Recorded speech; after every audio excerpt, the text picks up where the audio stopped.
Magandang araw sa inyo. Ngayon naman ang pag-uusapan natin ay isang critical illness protect po. This is from AIA Philippines. Iba po ito sa HMO, no? Kasi yung HMO, um, kapag na-hospitalize ka, and then covered naman yung sakit, si HMO company yung magbabayad, no? Ito namang critical illness protect, claim po ang ano niya, ang way niya ng pagkuha mo ng insurance. So for example, na-diagnose po tayo, o wag naman sana 'no, example lang po. Na-diagnose tayo for example na may cancer, ganyan. So that's included po sa mga list ng mga critical illness. Um, Tayo muna yung magbabayad sa hospitals kung ano man yung mga expenses natin sa consultations, laboratories, and then magpa-file tayo ng claim sa AIA para doon sa ating lump sum na for example, ang ating pong face amount is 1 million, then kasama yung cancer sa mga critical illness, then makakakuha po tayo ng claim from AIA ng 1 million pesos. So, ganun po ang ating mga life insurance at saka mga critical illness protect policy, no? Ngayon, si AIA, meron siyang ACP um, Protect 100, no? ACP 100. So, itong ACP na to, pwede mo siyang bayaran ng 10 years o kaya 20 years, no? Exact po ito, no? Kasi hindi ito VUL na kung ito po ay isang ordinary life or traditional life insurance, pag 10 years to pay lang, 10 years to pay lang talaga yan.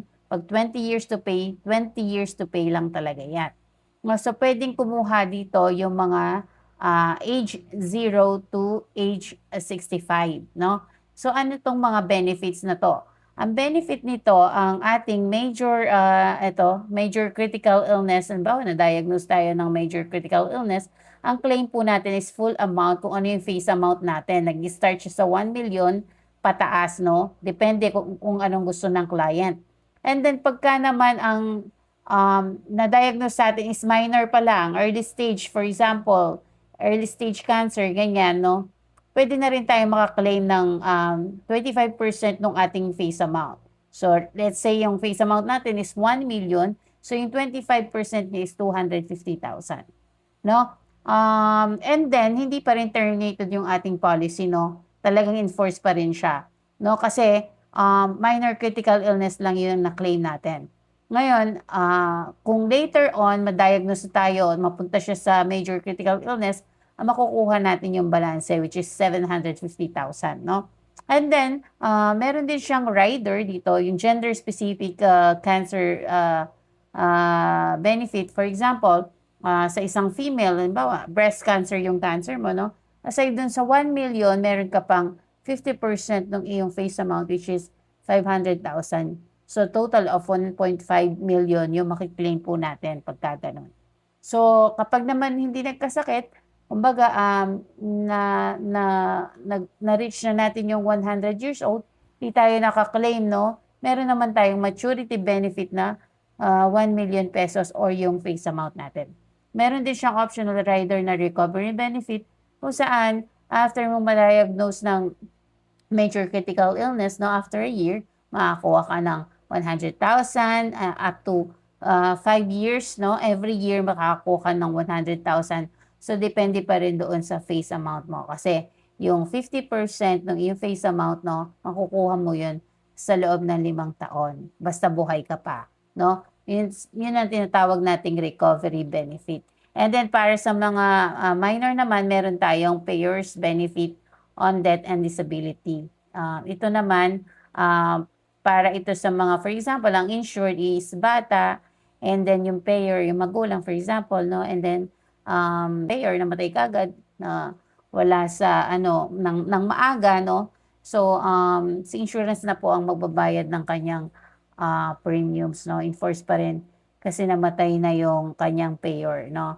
Magko-continue lang yon kapag more than 25 years old na yung bata at hindi pa tapos yung kanyang insurance policy, no? For example, kung may natitira pa dun sa 20 years to pay, tapos nadatna na siya ng 25 years old 'no, puwede niyang ituloy yung pagbabayad. Pero halimbawa tapos na, 10 years to pay lang 'no, before niya ma-reach yung 25 years old, then wala na siyang babayaran 'no. So meron tayong example quotation dito 'no, para sa 20 years old, 23 years old, 20 years to pay at 1 million face amount. Ang babayaran lang po natin is 6,306 quarterly. So magkano lang 'yan 'no, sa isang buwan? Like 2,000 mahigit lang sa isang buwan 'no, 20 years to pay. So talagang para ma-secure mo na sakali na magkaroon ng, diagnosis na critical illness sa'tin 'no, which is, marami naman yung mga list na 'yan, more than 100 sila. Kung gusto niyo malaman 'yan, PM niyo lang ako.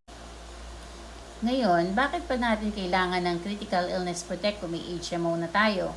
Kasi ang HMO, hindi gano'n kalaki ang kanyang benefit.